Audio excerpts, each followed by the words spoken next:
गंगा स्वरूप श्री भगवान भागवत जी की महिमा का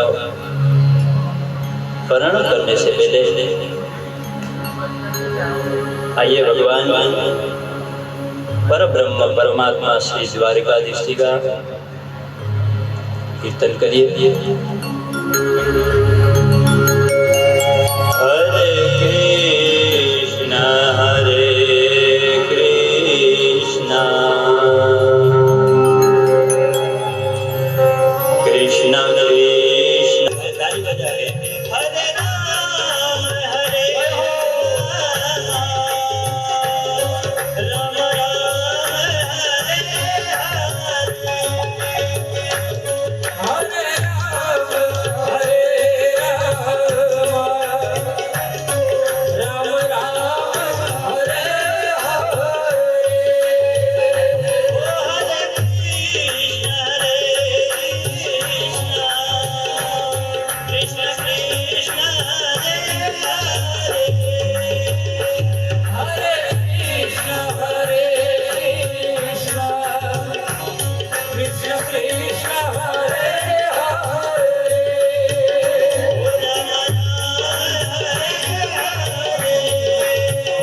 भगवान की जय।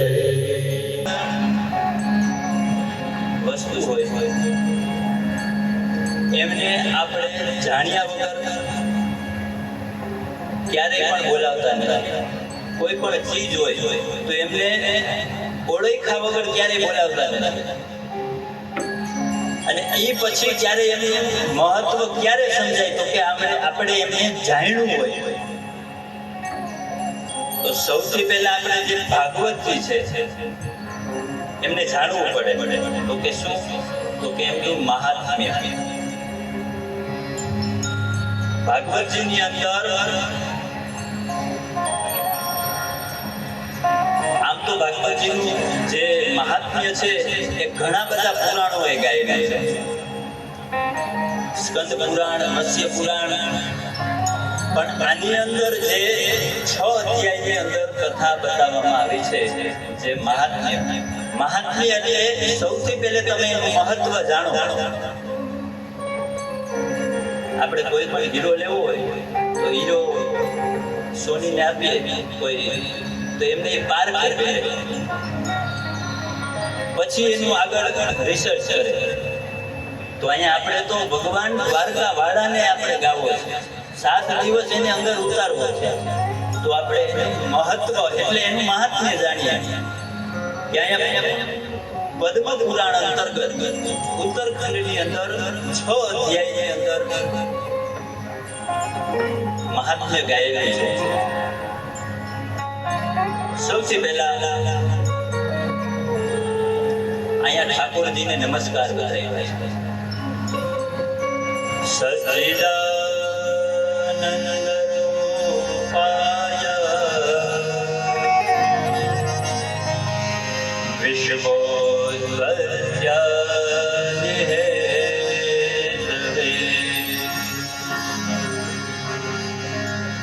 તાપત્રયા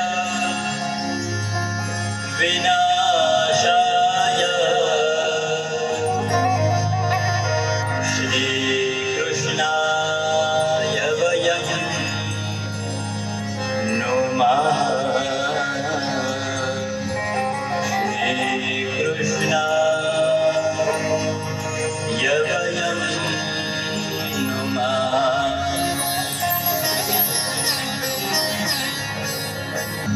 ये 3 स्वरूप जो हमको अर्पण करते हैं वो परमात्मा है. એટલે અહીંયા 3 સ્વરૂપ આપ્યા છે ભગવાનના: સત, ચિત અને આનંદ. જે 3 સ્વરૂપ છે એ આપણો 3 તાપનો નાશ કરે છે. એ 3 તાપ કયા?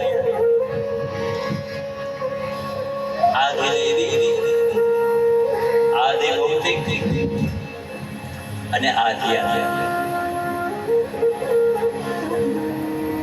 આ 3 તાપનો નાશ કરે.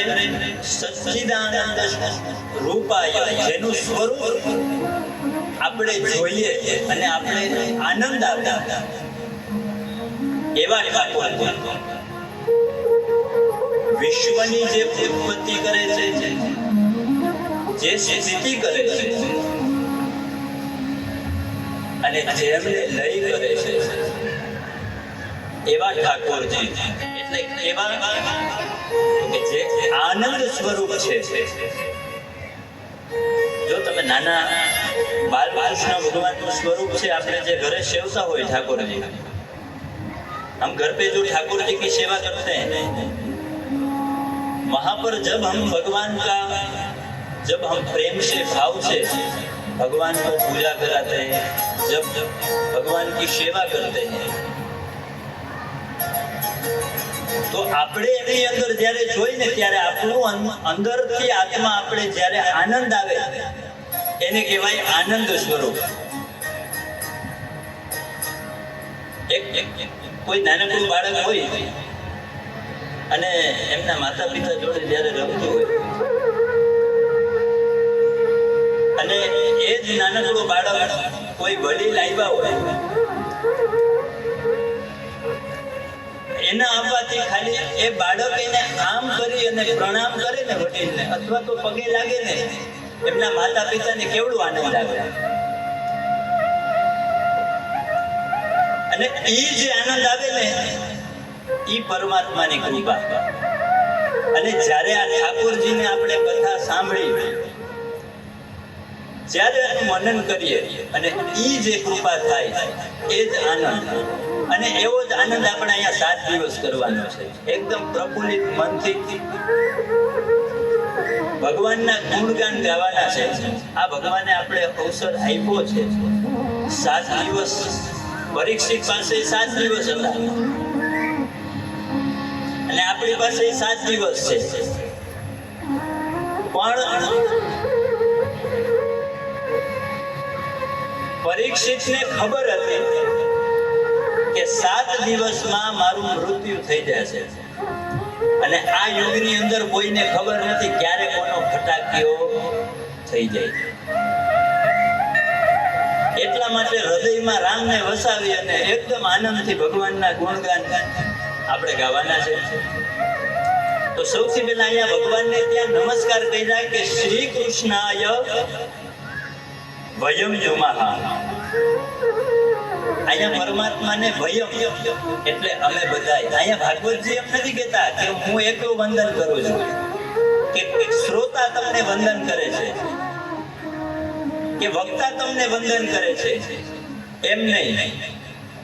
શ્રી કૃષ્ણાય વયમ એટલે ભગવાન અમે બધા આપને નમસ્કાર કરીએ.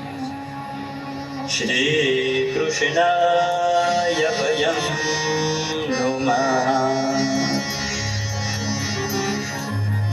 એટલે ભગવાન ઠાકોરજીને ચંદન અને વંદન આ બે વસ્તુ બહુ વાલી.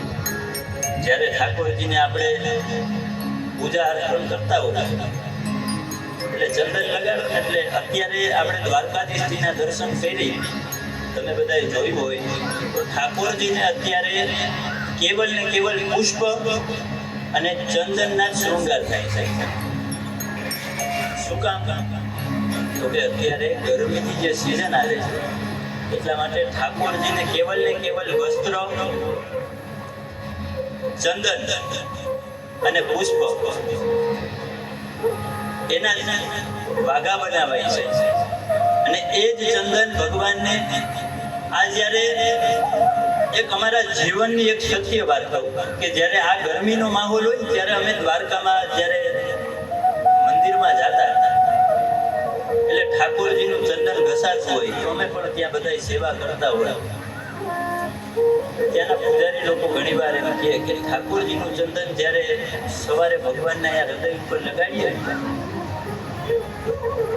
બપોરે જ્યારે ચંદન એને કાઢીએ એટલે ચંદન કાયદેસર કડક થઈ જાય. શું કામ?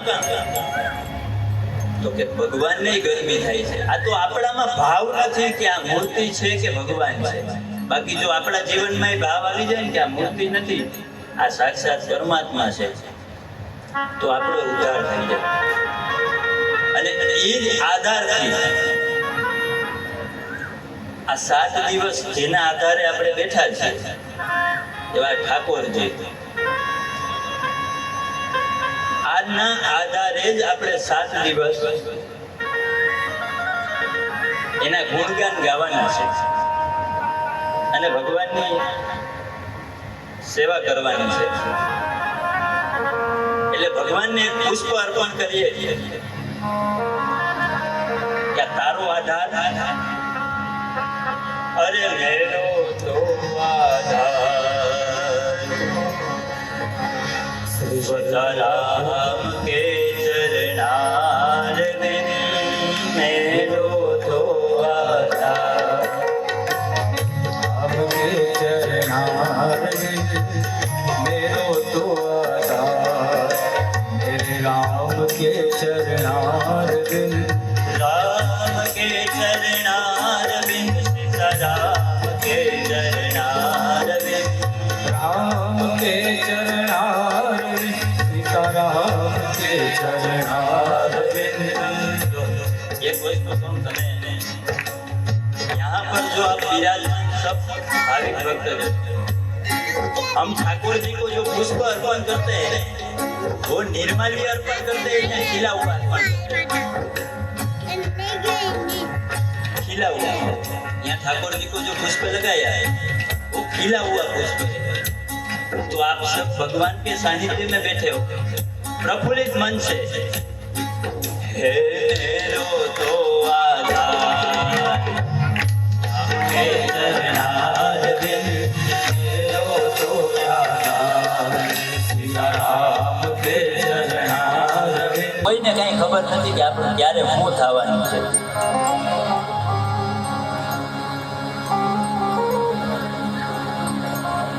ભાગવતજીની અંદર ઠાકોરજીને વંદન કરી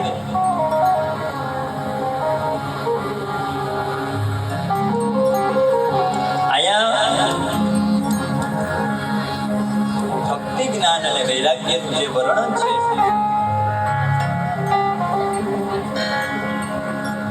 એક વખત બદ્રિકાશ્રમની અંદર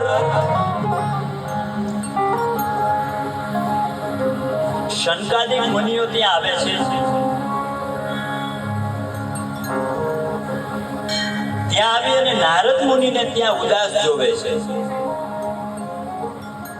નારદજીને ઉદાસ જોઈ અને આ જે શનકાદિક મુનિઓ છે એ નારદજીને કહેવા લાગ્યા કે નારદજી તમે શા માટે ઉદાસ છો? તમારા ઉદાસીનું કારણ તો જણાવો. સનત કુમારો સનક, સનંદ, સનાતન અને સનત કુમાર, આ જ્યારે 4 સનત કુમારો હતા. ત્યારે નારદજી ત્યાં જતા હતા, પસાર થતા હતા, એટલે ત્યાં જ સનત કુમારો કહેવા લાગ્યા કે હું એક વખત પૃથ્વી ઉપર ભ્રમણ કરવા નીકળ્યો અને ત્યારે જ કલિયુગનું જ્યાં આગમન થયું. આ સંસારની અંદર મેં શું જોયું કે પાપ, અધમ કૃત્ય, માણસ પાપી, ક્રોધી, કામી. તો કે જ્યાં માણસની અંદર જોઈ ત્યાં એની અંદર ભક્તિ નથી, જ્ઞાન નથી, વૈરાગ્ય નથી.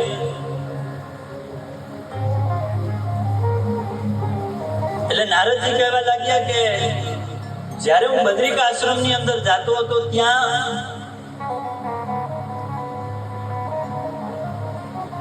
એક યુવાન સ્ત્રી ત્યાં મને રસ્તામાં મળી. એ યુવાન સ્ત્રી ત્યાં જોયું. એ યુવાન સ્ત્રી કોણ હતી? કે યુવાન સ્ત્રી હતી ભક્તિ મહારાણી. એમના ખોળાની અંદર 2 પુત્રો હતા. એ વૃદ્ધ હતા. આપણે ક્યાંય જોયું એવું કે માતા જુવાન અને એમના જે 2 પુત્રો એ વૃદ્ધ. એ 2 વૃદ્ધ પુત્રો કોણ? તો કે જ્ઞાન અને વૈરાગ્ય. એ જ્ઞાન અને વૈરાગ્ય કાળને કરીને એ બંને વૃદ્ધ થઈ ગયા.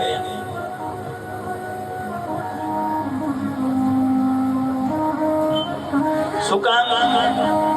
તો કે નારદજી કહે છે કે હું જ્યાં જ્યાં ગયો ત્યાં મને ક્યાંય સત્કર્મ જોવા ના મળ્યું. જ્યાં જોઉં ત્યાં પાપ. અને માણસની અંદર ક્યાંય દયા, ભાવના, પ્રેમ, ઘરની અંદર ક્લેશ. તો શું કામ? તો કે કલિયુગનું આગમન થઈ ગયું એટલા માટે. કેમ કે કલિયુગના 3 ચરણ હતા. એ 3 ચરણ તો 3 પગ તો એમના તૂટી ગયા. એક જ એમના પગ ઉપર, એક જ ધર્મ ઉપર કલિયુગ ટક્યો હતો. તો નારદજી કે મને આ બધી વસ્તુ ક્યાંય જોવા ના મળી એટલા માટે અમારું અંદરથી એટલો બધો ઉદાસ છું.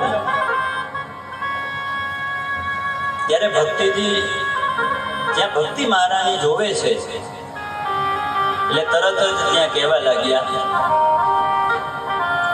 ભો ભો ખાધો ખણમ તિષ્ઠ મધ્યંતા વિનાશ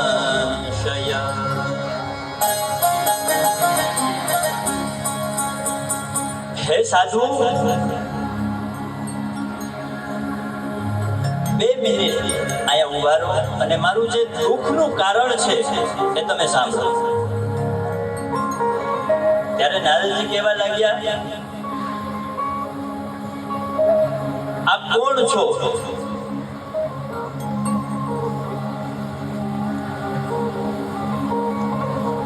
ત્યારે ભક્તિ મહારાજ એમ કહે છે, અહમ ભક્તિરિતિ ખ્યાતા ઈમો મે તનયો મતો જ્ઞાન વૈરાગ્ય નામાનો કાલયોગેન જરો. હે નારદજી, મારું નામ છે ભક્તિ, જે અત્યારે ક્યાંય પણ રહી નથી અને આ કાળને કરીને એટલા માટે હું દુઃખી છું.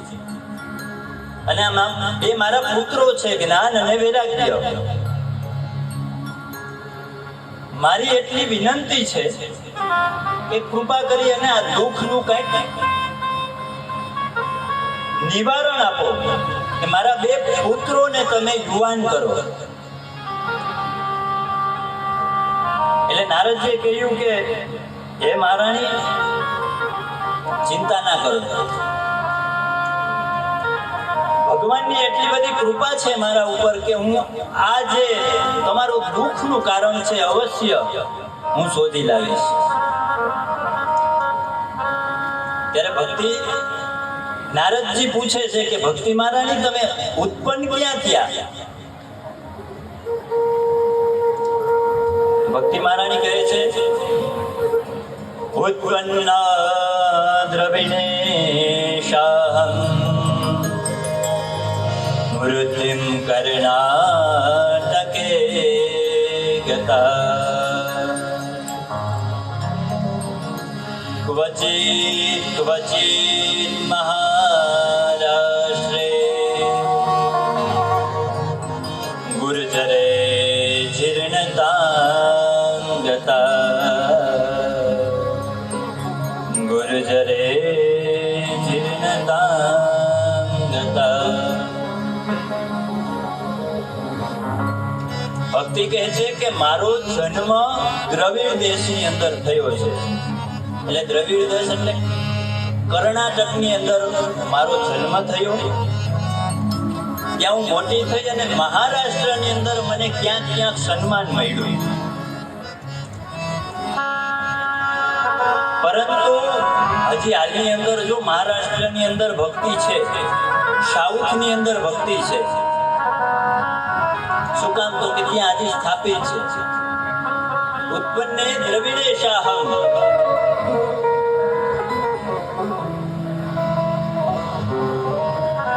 અને મહારાષ્ટ્રની અંદર સૌથી વધારે કેની ભક્તિ છે? ગણપતિ મહારાજની ભક્તિ છે. સાઉથની અંદર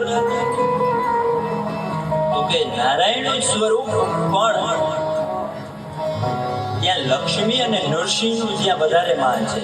જ્યાં साउथ में हम देखते हैं भक्ति तो वहां पर नरसिंह भगवान का ज्यादा महत्व है, कार्तिक भगवान का भी है, लेकिन महाराष्ट्र के अंदर गणेश जी महाराज को ज्यादा पूजा. પછી ભક્તિ કહે છે કે હું જ્યારે ગુજરાતની અંદર આવી ત્યારે હું જીર્ણ બની ગઈ. જીર્ણ એટલે અહીંયા ગુજરાતની અંદર ભક્તિ નથી એવું નથી. જીર્ણ એટલે એનો જે દોષ, એનો પ્રભાવ છે અહીંયા ઓછો થઈ ગયો. સાઉથ માંથી ત્યાં દ્રવિડ માંથી આવ્યા અને જ્યારે અહીંયા ભક્તિ મહારાણી અહીંયા પહોંચ્યા એમનો પ્રભાવ આખો નષ્ટ થઈ ગયો. એટલે એમના જે બે પુત્રો છે જ્ઞાન અને વૈરાગ્ય એટલે વૃદ્ધ થઈ ગયા અને માતા છે એ યુવાન થઈ ગયા.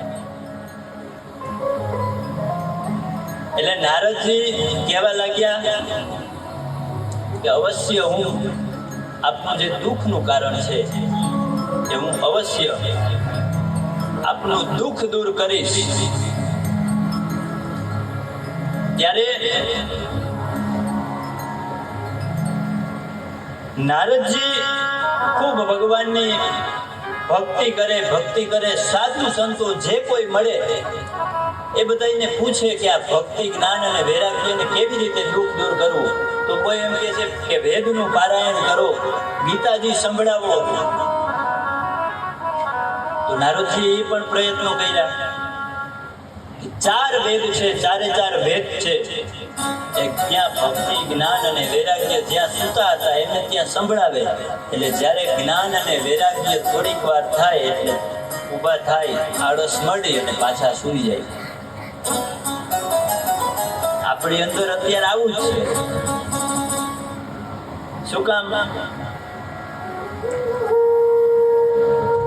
મન આપણું આ હોય, ઓહો તાળું મારતા ભૂલી ગઈ, ચાવી અહીંયા ભેગી છે.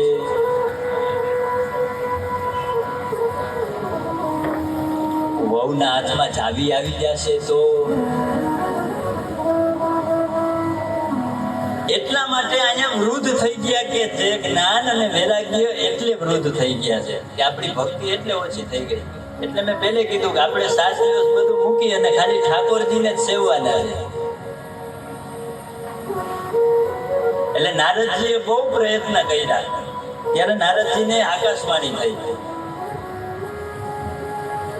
સત કર્મ સત કર્મ. એટલે નારદજીને એમ થયું કે મને કોઈ સત્કર્મ કરવાનું કહે છે, પણ સત્કર્મ કરવું તો શું સત્કર્મ કરવું મારે?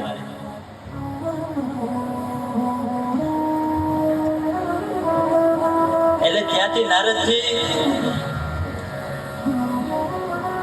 હરિદ્વાર બાજુ જાય છે.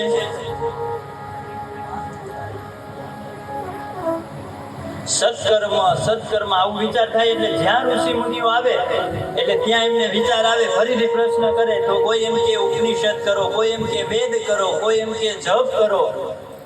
નારદજી કે મેં બધી વસ્તુના પ્રયત્નો કરી લીધા, પણ જ્ઞાન અને વૈરાગ્યને જે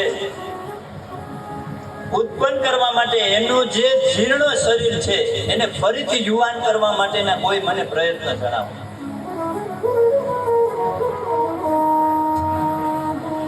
એટલે ત્યાં નારદજી, આ સનત કુમારો ત્યાં નારદજીને કહે છે કે અરે નારદજી, તમે તો ભગવાનના ઉપાસક અને તમે મનથી ઉદાસ છો.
આપણે સારું લઈ જાય આવી જાય